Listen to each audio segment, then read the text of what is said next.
पिछले 50 सालों से वीरान पड़ा हुआ है। गांव के बुजुर्ग बताते हैं कि बीते 50 सालों से हर अमावस्या की रात ठीक रात के 12 बजे इस सुनसान स्टेशन की दिशा से शादी के नगारों जैसी रहस्यमयी आवाजें सुनाई देती हैं। लेकिन सबसे डरावनी बात यह है कि उस रात के बाद गांव की एक कुंवारी लड़की हमेशा के लिए गायब हो जाती है।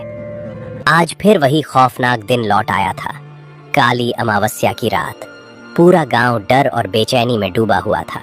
लोग छोटे छोटे झुंड बनाकर आपस में धीमी आवाज में बातें कर रहे थे, क्योंकि सबको पता था कि आज की रात फिर कुछ अनहोनी हो सकती है। अरे गणेश, आज फिर वही काली अमावस्या की रात आ गई है।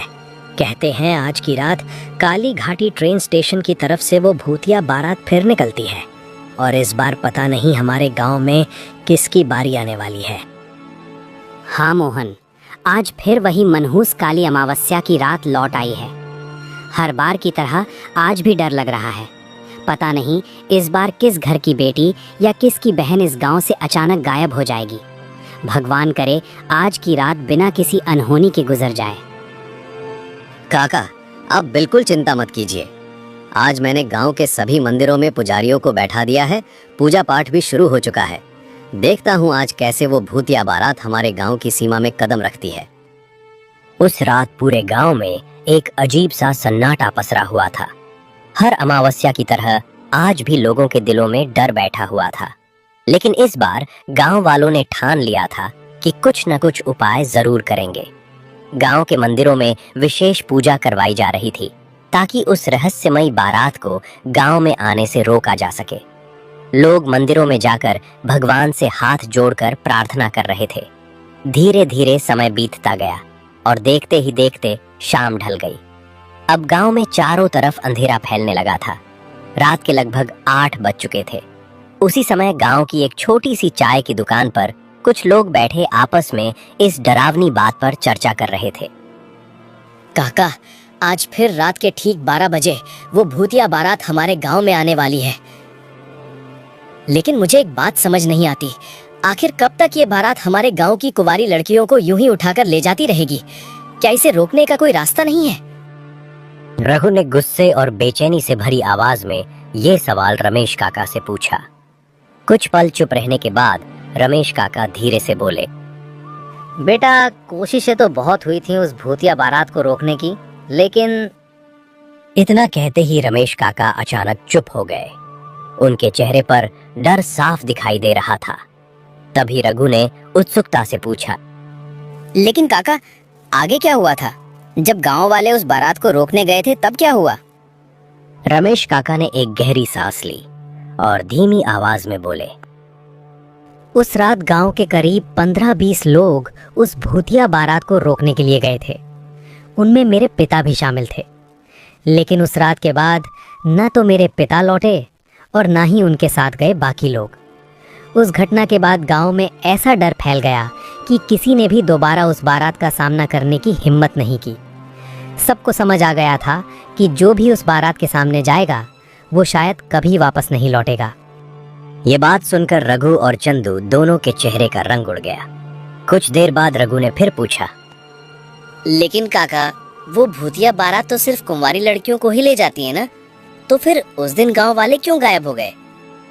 क्योंकि बेटा, उन्होंने उस बारात के सामने जाने की गलती कर दी थी।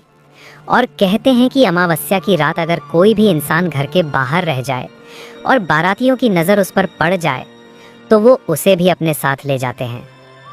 ये सुनकर चंदू के शरीर में सिहरन दौड़ गई।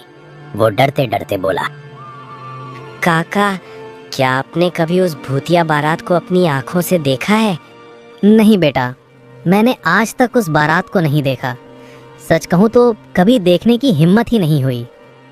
रमेश काका अपनी बात खत्म ही कर रहे थे कि पास बैठे रामू काका अचानक बोले, अच्छा, अब बहुत बातें हो गईं। सब लोग तुरंत अपने अपने घर चले जाओ। रात काफी हो चुकी है, 10 बज चुके हैं। रामू काका की बात सुनने के बाद वहां बैठे सभी लोग धीरे धीरे अपनी अपनी राह पकड़कर घरों की ओर चलने लगे। लेकिन रमेश काका की डरावनी कहानी सुनने के बाद रघु और चंदू के मन में एक अजीब सी उत्सुकता जाग गई थी। अब उनके मन में बस एक ही सवाल घूम रहा था, आखिर वो भूतिया बारात दिखती कैसी है। रघु ने धीरे से चंदू की ओर देखा और बोला, देख चंदू, हमें इतना तो पता है कि हर अमावस्या को वो भूतिया बारात गांव में आती है और किसी न किसी लड़की को अपने साथ ले जाती है। लेकिन सच बताऊं, हमने उसे आज तक अपनी आंखों से नहीं देखा। हाँ यार, ये बात तो तू सही बोल रहा है, लेकिन अब हम कर भी क्या सकते हैं। चल छोड़, अब मैं अपने घर जा रहा हूँ। अरे सुन तो, मैं सोच रहा था कि क्यों ना आज रात हम दोनों घर ना जाएं। अगर हम छुपकर बाहर रहें तो शायद उस भूतिया बारात को अपनी आंखों से देख पाएंगे। कम से कम ये तो पता चल जाएगा कि वो दिखती कैसी है। अरे रघु, तू सच में पागल हो गया है क्या? अभी थोड़ी देर पहले रमेश काका क्या बता रहे थे, सब भूल गया क्या? अगर उस भूतिया बारात की नज़र हम पर पड़ गई ना, तो वो हमें भी अपने साथ ले जाएगी। मुझे अभी मरने का कोई शौक नहीं है भाई, अभी तो मेरी शादी भी नहीं हुई है। अरे ओ डरपोक, अगर गांव की सारी लड़कियां ही गायब हो गई तो फिर शादी करेगा किससे? कहीं कुत्तों से तो नहीं करेगा। और सुन, मैं भी इतना बेवकूफ नहीं हूँ। हम उनके सामने थोड़ी ना जाने वाले हैं। हम तो बस कहीं छुपकर दूर से उस भूतिया बारात को देखेंगे। उन्हें पता भी नहीं चलेगा कि हम उन्हें देख रहे हैं। अब समझ आया? लेकिन अगर फिर भी उन्होंने हमें देख लिया तो? नहीं भाई, मुझे ये सब ठीक नहीं लग रहा। तूने सुना नहीं था, रमेश काका कह रहे थे कि अमावस्या की रात घर के बाहर नहीं रहना चाहिए। अरे चंदू, इतना डरपोक मत बन। हम किसी पेड़ या दीवार के पीछे छुप कर देखेंगे, वो भूतिया बारात हमें देख भी नहीं पाएगी। चल बस चुपचाप मेरे साथ। आखिरकार चंदू रघु की बातों में आ ही गया। दोनों चुपके से गांव से थोड़ा दूर निकल गए ताकि उस भूतिया बारात को देख सके। कुछ देर बाद उन्हें एक बड़ा पेड़ दिखाई दिया। दोनों उसी पेड़ के पीछे छुपकर बैठ गए।